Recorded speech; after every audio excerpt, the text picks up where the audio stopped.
When is rocker geometry going to be important?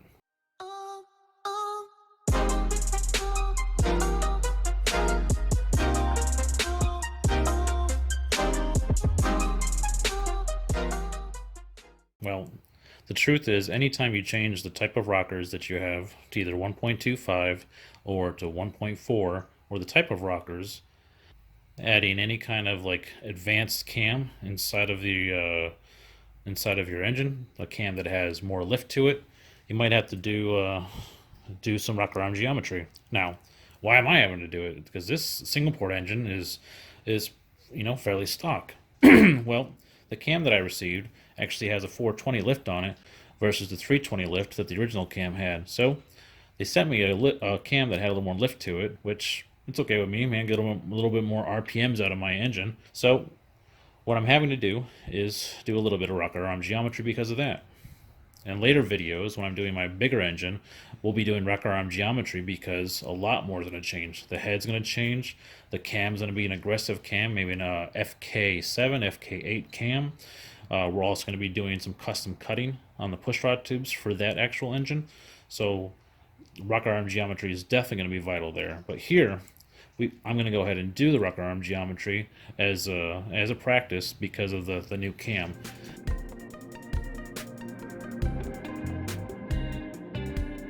Get down level with the head.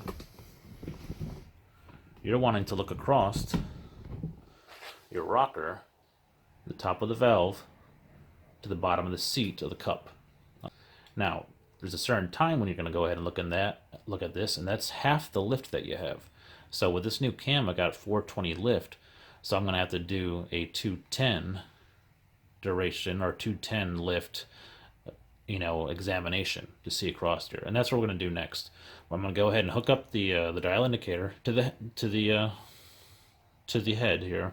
I tapped out my dial indicator so I can go ahead and just run it down on top of the stud, and then we're going to go ahead and take a look and see where we are at that 210 lift. So this is my dial indicator, and you can see I drilled and tapped the stud for mounting stud here to be able to go onto my engine.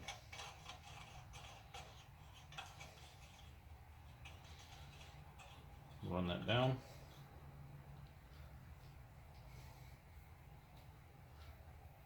This will work out good too on my later videos because I'll also be able to use the same mounted on the stud for doing the dial indicator. With this kit that I received from eBay, I have to be careful on how tight I adjust stuff because it is a little fragile for sure. I actually broke the dial indicator side. I'm having to use a vice grip to lock down the dial indicator. And then, like I said, I got a pair of baby vice grips to clamp down the actual clamp down the dial indicator because I broke the stupid clamp here that goes in there, the little seat that goes against this. I tightened it down too much and it went kablooey. It went kablooey. You want to make sure that you're preloaded on the actual valve about half an inch or so. With chromial push rods, like I was kind of explaining to you guys, you'll run like a zero lash. The reason why you run a zero lash versus like the 006 setting that the standard aluminum push rod would have is because of the noise. Is one of the main reasons that I read about is that noise. That noise can be a little annoying. Let's tighten her up right there. See, this is what I was talking about with this adjustment. You can actually move your dial indicator up and down some more if you need to. I'm going to go ahead and rotate the engine over and see if we can find top dead center on one, and then we'll rotate back 180 degrees to get to top dead center on two.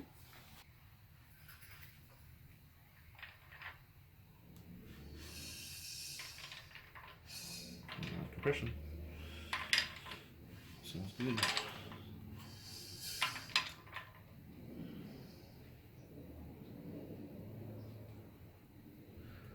I'm going to go ahead and adjust the valves this time too to the zero lash.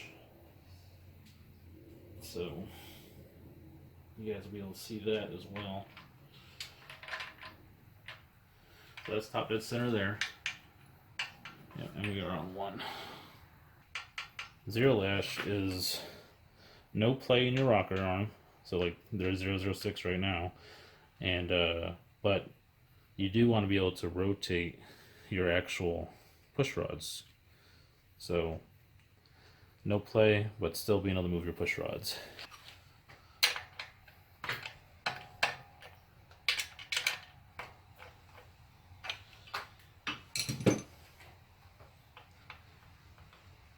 This should be pretty easy to do.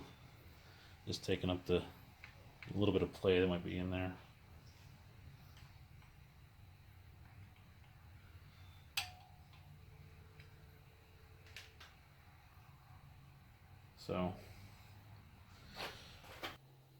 So here you can see the rockers. I just took the play out of the first exhaust, and I am able to rotate. I don't know if you can see that or not. Rotate that chrome wheel rod. So that right there is where we want to be. Where we want to be on that exhaust valve. So I'm going to go ahead and tighten it down. So no play in the rocker.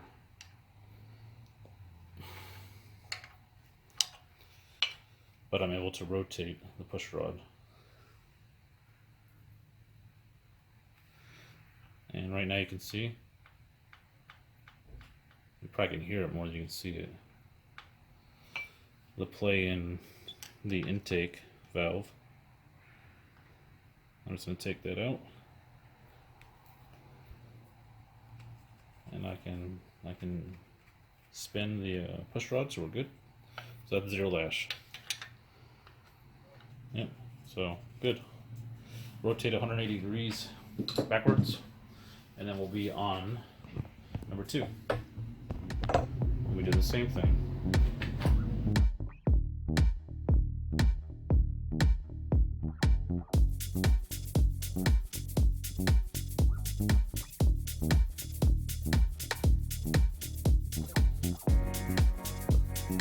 Swing back up our dial indicator.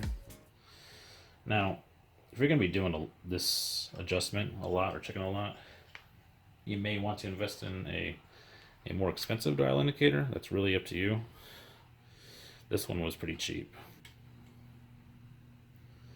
And so right now I'm at top dead center, or top dead center on number 2. So we want to go ahead and get a little bit of that preload going here that I was telling you about. Just this little bit so you can see. So you're going to pay attention to the top of the dial indicator because that's where your preload, you're going to see it. Just a little bit. And lock that in. Remember, you can adjust the preload here too as well. Let's go ahead and rotate the engine over again.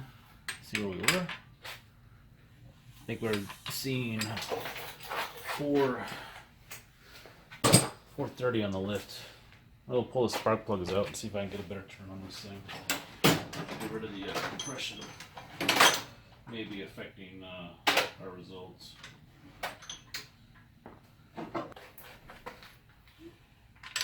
Oh yeah, that's a lot different.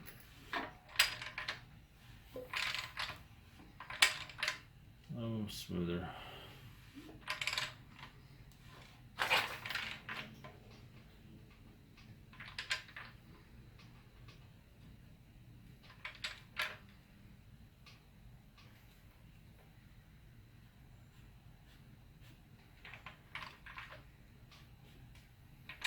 Right down.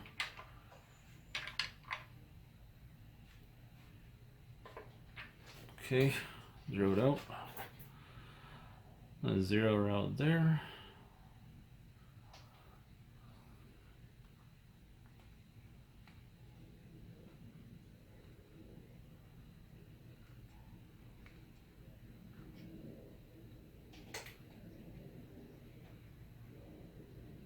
Alright. This is going to be the last time we check the lift to see what we got, but that is fully down, the lift there, all the way down. We want to find the half lift, so let's go ahead and check one last time what we got. 1, 2, 3, 4, 10, 20, 30. So I'm gonna say 430 lift, 430 lift. So we're looking for 215 to be able to check the actual geometry as it sits right now. And I've already added shims, the smallest shims that I have. So we're gonna go ahead and take it.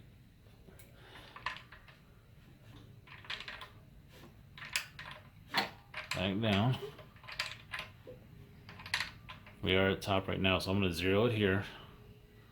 And I'm looking for 215 lift. That should be our halfway point for the lift, and that's where we check it. We check it at half lift for geometry. So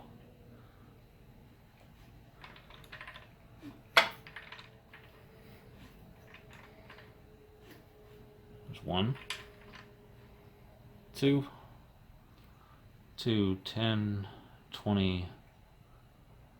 I'm sorry, 10.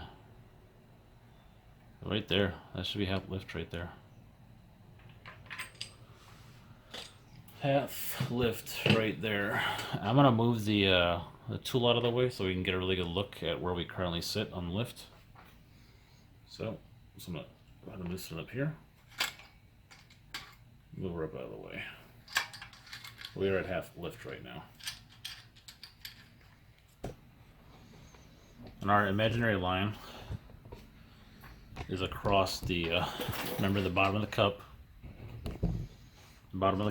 and the top of the valve.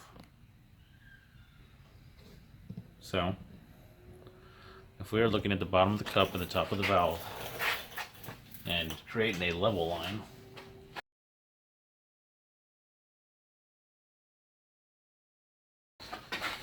and if we use the top of the head as kind of our reference point, if we go right here, top of the cup, top of the valve, you can see that the rear is sitting higher currently. So we might be good with 0 shims. Let's take a look. I'm going to pull the rockers off and put them back on, and we'll see where we're at. Remove that shim.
Upgrade. Doing some late night robbery from the CB Performance heads. I happen to have stripped out one of my rocker arm studs, and I'm gonna take some out of the CB heads. Stay tuned.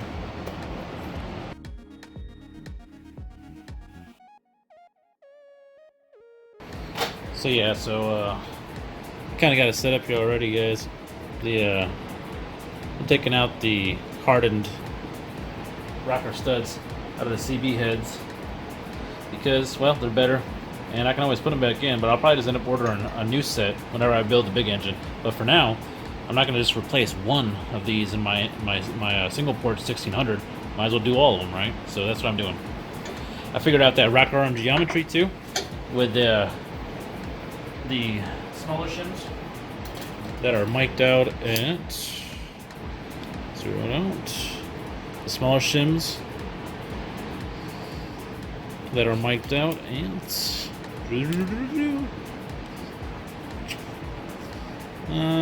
about 0.43 millimeters or thousandths, 17 thousandths. So not too much of a shim, but it does make a little bit of difference for the geometry, and we'll show you that here in a second.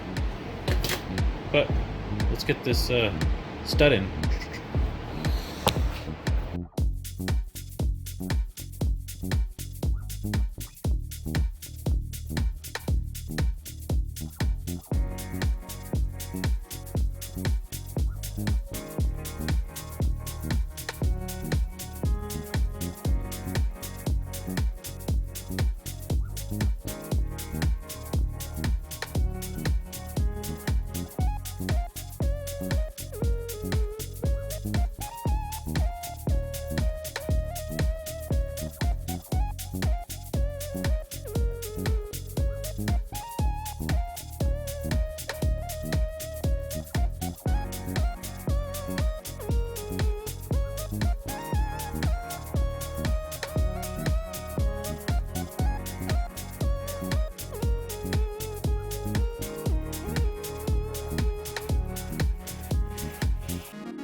The studs that we're taking out, now I'm not worried about saving these.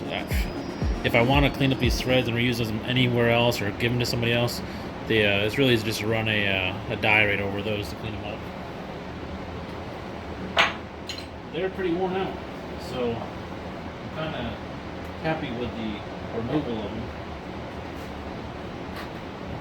Plus, with the shim that we add, it gives us a little bit more space at the top. All I'm doing is just taking a vice grip, locking down on it, and popping that rocker out, that stud out. All right. Yeah, I was watching some of the VW Life videos today, and man, it'd be really cool to go hang out with some guys and have some burgers and look at some Volkswagens. We do have a car show here in Kima every Saturday. But that's a little bit of everything, you know what I mean? It's not the same if it's all Volkswagens. I do like all kinds of cars, but Volkswagens are my passion. Alright, taking her down. I am checking the height on these once I get it all the way down, so just so that there's, you know, on point and the same. But it's a little bit past full thread depth. So we get all the threads down, and it just snugs up right there. It's right around 37 millimeters is what I'm seeing on the depth that I want. That's the same across the board. That's right there, 37 millimeters, 37 or so millimeters. We're probably gonna get a little bit more RPMs and maybe a little bit more top end. You know, highway cruising speed, a little bit more maybe out of this cam. We will see. Let's go ahead and break free all these adjusters.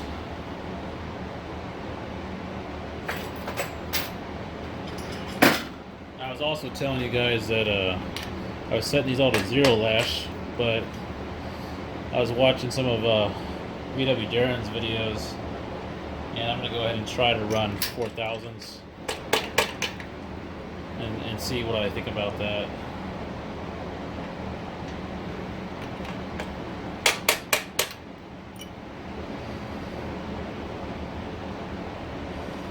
With chromial push rods, you can run zero latch and be fine. And it's more about the valve noise than anything else. And aluminum push rods grow a little bit, so that's kind of why.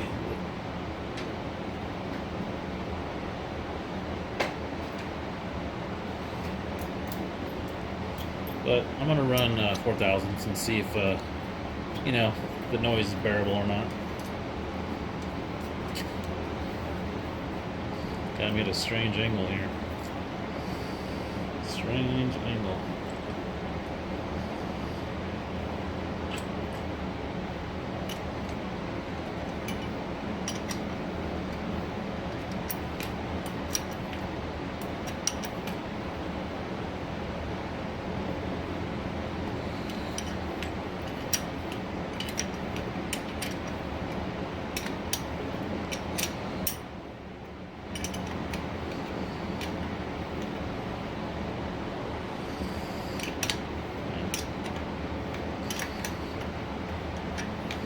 Getting rid of these studs, these nuts that came in the rebuild kit. These ones with the little nylon lock washer in there. They don't seem to get along so great with the rock runs. So I'm just going back to the old stock hardware that was in here. The torque on this is pretty low. I think it's around 14 foot-pounds. But I'm just gonna do the put your hand on a measurement there. 14 foot-pounds. 14 foot-pounds. There we go.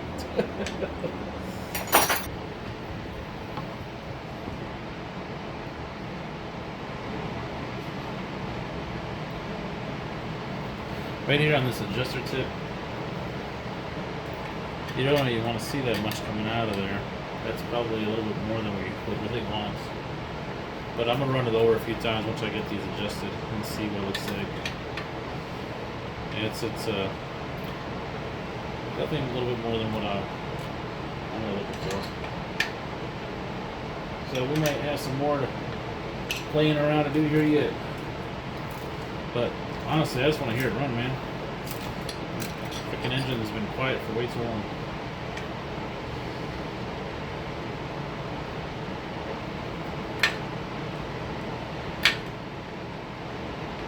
They're all a little bit more than normal.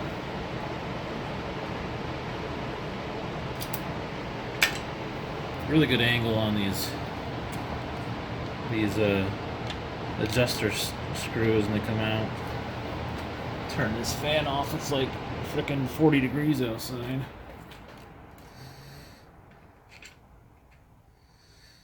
Ooh, let's get so quiet.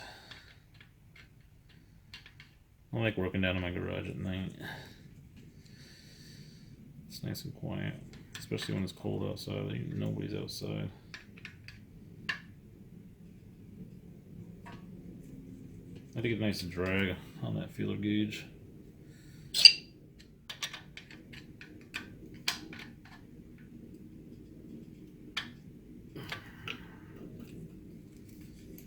That's nice. Yeah, see, that's not so much. That one over there is definitely doesn't seem right. I'm gonna cycle this over a few times and come back and check that exhaust valve, because that seems excessive. Why it's the only one that's like that? Or is it the exhaust valves that are like that? Strange.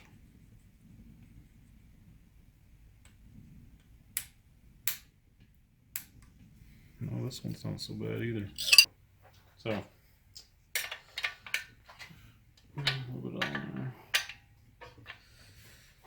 Let's go ahead and start putting some stuff back on the engine and see if we can get our belt back together. I'm gonna go ahead and test run her before I do any clear coating of the engine, final clear coating of the engine tin too. just for fun.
She's ready to fire up, man. Just about. Put some oil in there and